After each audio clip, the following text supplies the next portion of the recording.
Well, it's an experience that benefits. It's a win-win for both schools and universities. For schools, it gives them a chance to have teacher candidates in their classrooms longer. Those candidates build stronger relationships. They become more part of the school. They build relationships with teachers. They engage in more extracurricular activities.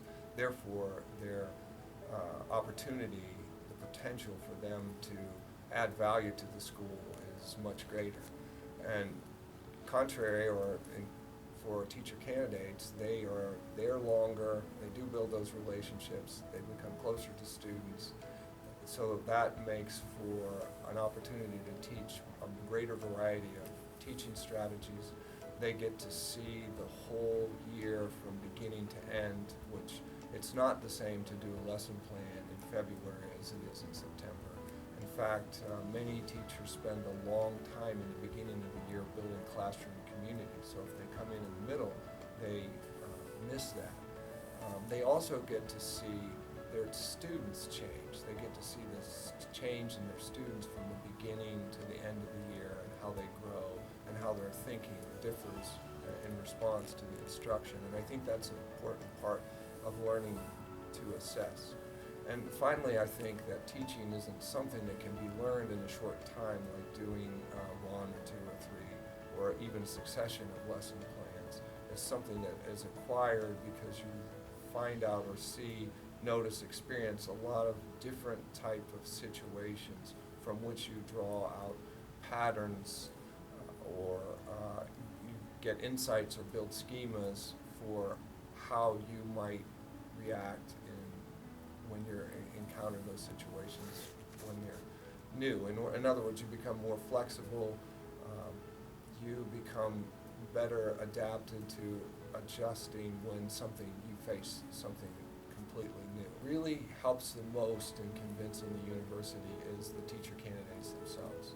When they come back from a year-long experience, say for instance you piloted or tried it out with a few people, they have a very positive experience to share. And so typically when trying to promote year-long experiences, I have simply let the people who have done them, the teacher candidates who have gone through the experience, talk to other teacher candidates, talk to the advisors in our school, talk to the professors, and their experience is typically so positive that they themselves convince other people to become involved. And if we look at traditionally what's true in teacher preparation, most graduates of teacher preparation programs say that where they learned the most was in their field experience. What seems to work best in pitching it to schools is what is closest to them, which is their students. So that if you can show schools that there's a benefit to their students, then they will accept teacher candidates very readily.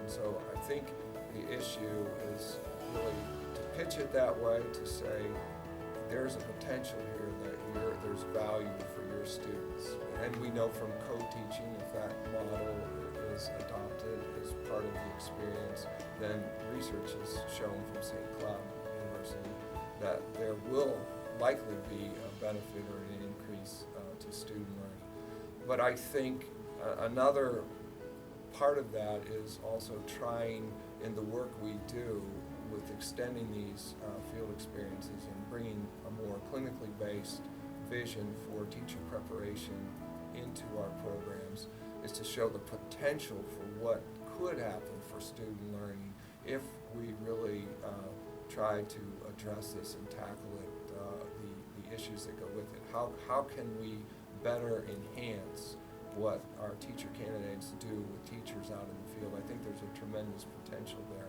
And then I think a third part to that is then actually carrying through. Then you've got to have that value, you've got to follow through, show the support, and design the experiences and monitor them and support cooperating teachers in a way that enables that to happen. And once you have that kind of proof, once you have that kind of demonstrated performance by teacher candidates out in the field of what they can do, then I think it's a very easy sell.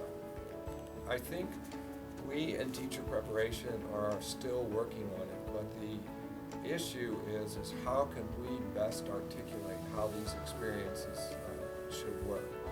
So one thing that we've shared with teachers is the developmental curriculum, which is a breakdown of how teacher candidates can grow in the field, a sequence of activities that leads from one to another until they finally reach standards level performance or profession ready performance class. Another piece that we're working on is performance rubrics, which designate specific tasks that can occur early or later in clinical experiences, which provide rubrics that give cooperating teachers talking points for how to give feedback to the teacher candidates. Another piece that we're doing is as much communication with schools as possible.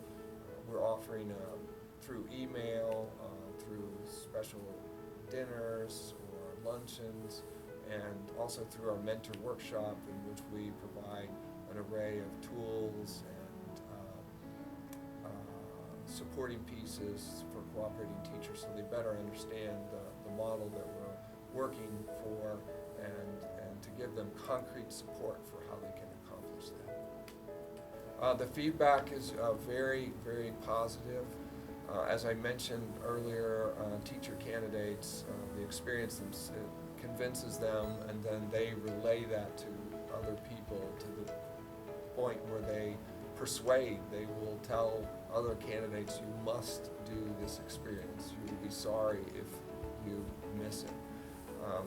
But also the feedback from schools is very positive, and I think that's because for those of us who have done some teaching, we all know that we learn through experience. So it seems like a common sense proposition to put them in clinical experiences for a year to see the whole year will lead to a better outcome for those teacher candidates. And most seem to readily accept the arguments that I put forward before, the benefits that we do need to see the whole year. We do need to see the beginning, build that community, and see how the year evolves.